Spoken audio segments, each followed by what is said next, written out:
Delegate. Hold on, we're got to wait to get started streaming. I hope you can get to the 446 before I have to leave for my 4:30 meeting.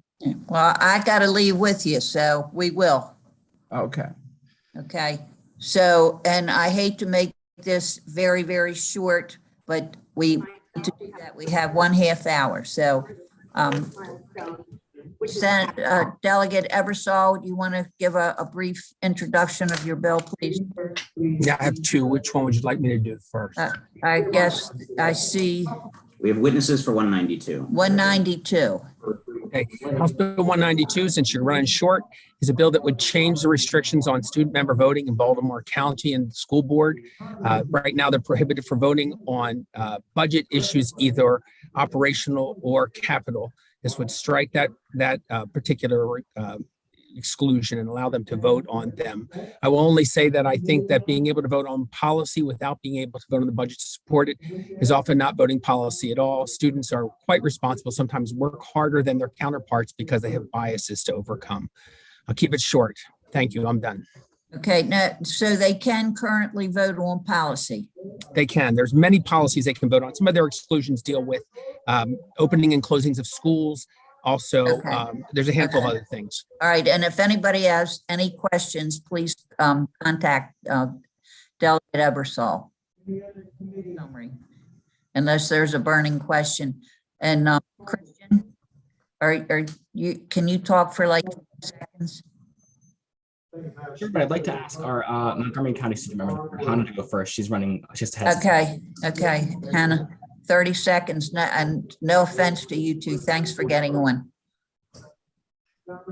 Okay. Sure. So I'm the student member of the Montgomery County Board of Education. I have full voting rights. I've introduced a number of budget amendments during the school year, bringing more mental health support to our students, expanding our virtual programming to combat inequities.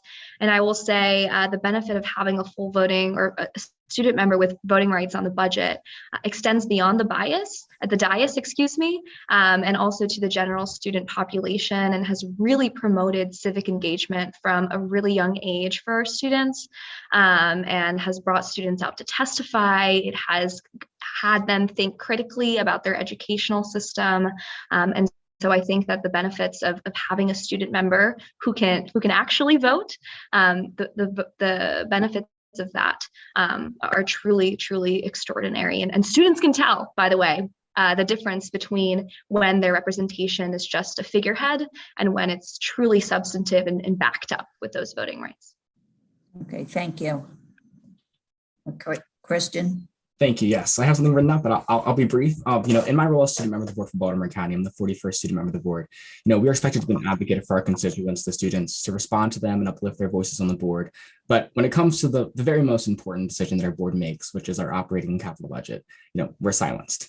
Even after visiting 80 schools across the county to understand our infrastructure needs, even after spending hours, days with our students in town halls to understand what we need to prioritize, reading the entire budget book, coming prepared, asking more questions than any other Board of Education member, we don't have that vote. And I want you all to imagine yourself in that situation on the Senate floor. Imagine yourself being unable to vote, unable to even speak unless the majority of your board of your Senate colleagues were to allow you to speak, because that's what happens on the board now. And that's what happens with even amendments to the budget. One of the most important things is offering amendments. And there are a number of which, only one of which that I even drafted, another board member was willing to take up and for us to vote on. So thank you. Okay, thank you. Any questions? Yeah, I have. Well, I got a statement. I don't like the bill. I think it's great that they have an educational opportunity, but I think they can easily be manipulated by some other people on the board so that some of the adults really have 2 votes rather than their 1, and I don't like the idea. Okay, thank you. Could I respond to that super quickly, Senator? There's in 15 seconds. Sure. I would say that just the same as any other board member, in order to get any of my policies through, I need to get 4 other colleagues and my board of 8 to agree with any proposal. So to say that it's too much power, I think is truly an overstatement when the very nature of a democratically elected board is to work in collaboration with others. I will only offer that these students came forward on their own to ask me to bring this bill without anybody asking them to. So they do act independently, maybe not in all matters, but I would put that up as a piece of evidence. But I appreciate your comments, Chair Kelly. Yes, well, I can just say Christian's been here as a page, and he's also been here doing some other legislative kind of things. So anyway, all right, can we, any other questions or comments? If I can just state one more thing as well, 15 seconds, please. Go. I think the same amount of pressure that can be put on the student member can be applied to every member of the Board of Education. You know, although we're students, they are parents and they have a conflict of interest when it comes to their students being involved in the school system. So any board member can face that same sort of manipulation or that same sort of kind of targeted. So I appreciate the comment, but I think that I'm able to think independently. Thank you. Okay, thank you. Okay. Any other comments? Okay, thank you for coming, Hannah and Christian, and Delegate Eversole, you have another bill now, right? We do, and this one falls into a very different category. I think it's 476, if I have the number correct. I'm sitting in the back room in the House. We were on the floor a moment ago. When we established our hybrid school board, there's a commission that nominates twice the number of people as need to be filled right now. That would be 8, and from which the governor chooses 4. We overlooked a constitutional inconsistency there. If the governor either loses his or her primary or does not participate in the primary for his or her party, then they are not allowed to make appointments after that time. The commission will not be done by, well, it's a little closer now, but I still don't think the commission will be done by the primary.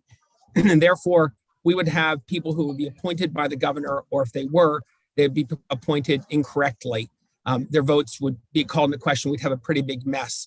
So this bill seeks to fix that temporarily and then fix it permanently. And here's how it fixes it temporarily. It says that the 4 members who are currently appointed would remain until the new governor is sworn in at the inauguration. And then that governor would choose the 4 members from the list of 8 by February 1st. And that would complete the board. And then we have it set up that the election of the chair would occur after all the new members are in. We didn't want this problem to continue every year, so we added an amendment, or add the bill as amended, would say that this group of 4 appointed members would only serve until December of 2024, where they would be replaced in a similar fashion, but it would be in December. So they would serve 2 years, but then going forward, they would serve 4. So we'd have a staggered appointment between elected members and members who are appointed. And so it solves a couple of problems. I think the staggering's good. I think it will help create some consistency, but also then their appointments will occur in presidential years, and we'll never run into this problem again. So it fixes it this year in a very temporary way, and then fixes it going forward by having this particular group serve 2 years, but then going forward, they would serve 4 years being nominated and selected in presidential election years. Any questions? Senator Sidnor, you're always on the school board questions. Are you okay with this? I just had one question. Given on page 4, section 2, we talked about them having a 2-year term in order to create the staggering of the board. I'm curious, had any thought been given about actually extending and making it longer rather than shorter, given the difficulty that I've heard that we're having attracting people for the appointment process? So they'd have to serve 6 then if we wanted to avoid this potential problem again. That's a long time, and some informal conversations with people who are currently applying say they kind of like the idea of having one chance to try it out for a couple of years and see if they like it. So I think maybe it's a good way to go. And to be perfectly frank, they'd only served 22 months because they'd come in at the end of January and only served until December of 2024. So I want to be honest with you about that, full disclosure. Thank you. Okay, any other questions? All right, thanks, Delegate. Senator Klausmeyer, Yes. I signed up for this one as well. I just emailed your chief. Oh, okay. Yeah, I just wanted to state that as a member of the Board of Education and witnessing what happens in previous years, typically when the last term of Board of Education members came in an entirely new board with the new hybrid elected model, though there were 2 Board of Education members who continued, and there was a student member of the board who had the knowledge to back that up. And I feel that there's a power imbalance that might exist with the current structure. So I completely support this bill. I think although that it creates a short month or a short few weeks period where we have some board members who don't have the best knowledge, that the sacrifice we can make in order to have a better functioning Board of Education. Thank you.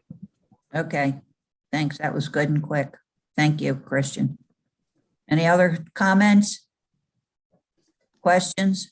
My only comment is, when are we going to vote? Because in 15 minutes, I've got. Well, we're not going to vote today because we have. Okay, all right. Okay. Then that's what I needed to know. Okay, yes. All right. All right, the next person is Delegate Brooks with House Bill 680. All right, Chair Klausmeyer, Vice Chair Sidnor, and members of the delegation, Senate delegation, thank you for the opportunity to testify on behalf of HB 680. That's Baltimore County Property Tax Credit for Supermarkets.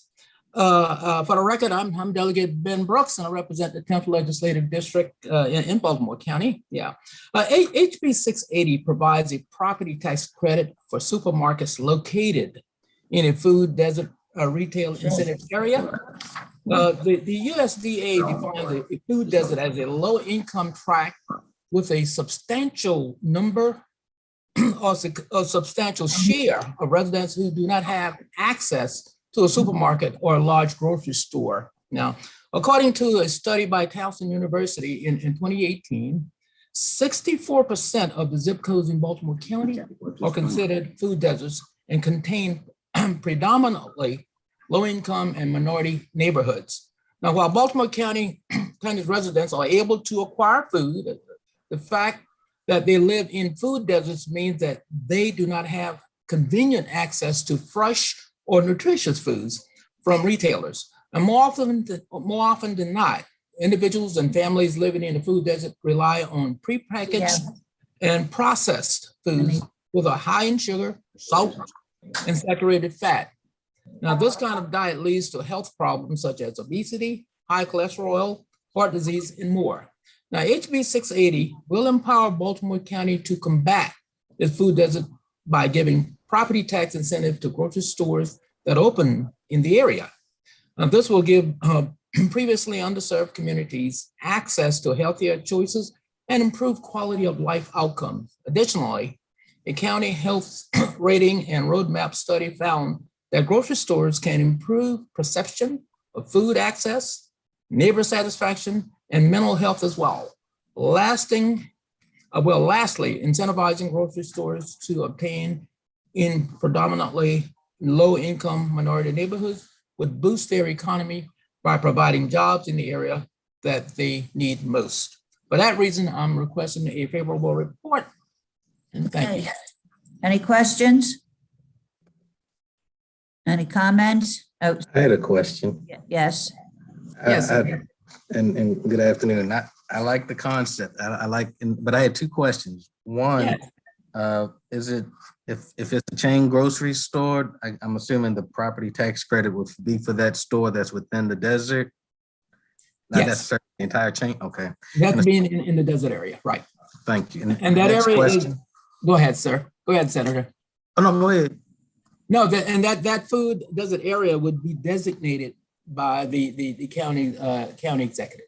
Great. Yes. The second question that I had, you have any idea on where the food deserts are within Baltimore County? Yes, there is a map that I can send you because there are so numerous. It would be better that if I were to send that to you. Yeah. Could you Thank you very send that much. to? I do like send the that idea. to- I will send that to the delegation. Yeah, send it to Sam and he can distribute it to our members. I certainly will, Senator. Thank you. Any other questions? Okay, thank you very much. I'll let you get back to the floor. Okay, thanks, Senator. Okay. All right. Delegate Forbes? Thank you, Chair Klossmeyer. It's Kathy Forbes, and I'm here to testify on HB 446. This bill will increase the amount of funding the Baltimore County Historical Trust receives from the performance of courthouse marriage ceremonies from $15 to $25. Through some legislative actions in the past, the trust, along with a number of other nonprofit groups across the state, received their funding through a Maryland family law statute.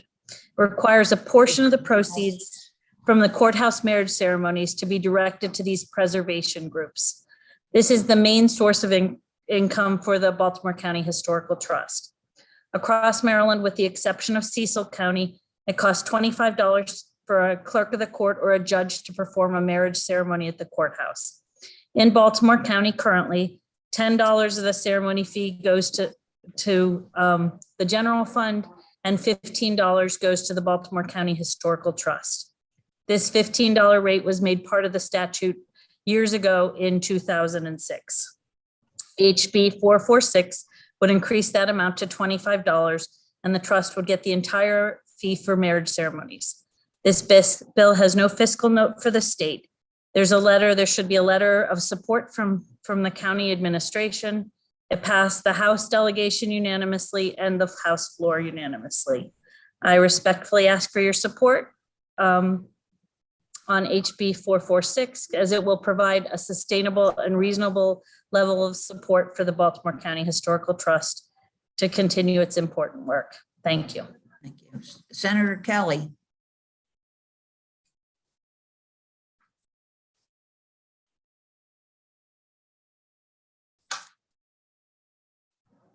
You're on mute. This is the one bill before us today that I know I definitely can't vote for, not at this time. This trust is totally unrepresented. There are no minorities represented on the trust, serving on it. And for what I can tell, they aren't dealing with preservation issues that deal with the full population and the neighborhoods of Baltimore County and the total history of the county. So I think I'd rather see the rest of it keep going into the general fund. At least everybody can benefit until they can get more representative in the composition and in the agendas that they're working on. Thank you for that, Senator Kelly. But I do want to draw your attention. I've linked to the Preservation Alliance of Baltimore County, and they are making a strong move to tell the whole history of Baltimore County and preserve the whole history of Baltimore County. If you look at their website, that's an important part of their work that they're doing. Okay, maybe we can take a look at that and see what the makeup of the preservation board is. And if not, maybe we can put something in the law, an amendment that forces them to do so. Okay, Senator Kelly. Okay. Okay. Oh, Senator Hadelman.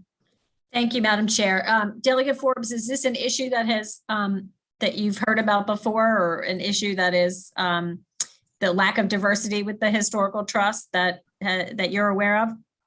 So it isn't an issue that I've heard of before, and the Historical Trust does business as the Preservation Alliance of Baltimore County.